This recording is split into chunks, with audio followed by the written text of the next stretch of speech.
اللهم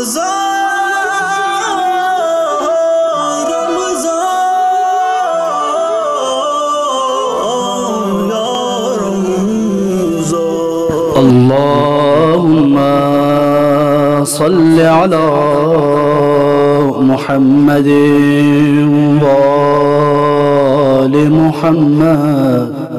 بسم الله الرحمن الرحيم.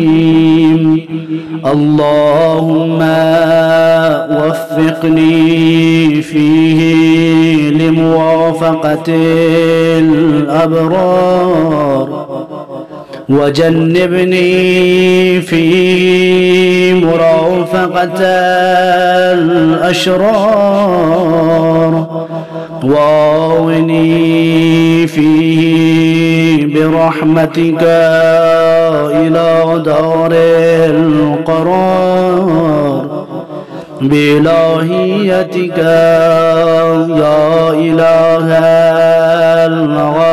العالمين.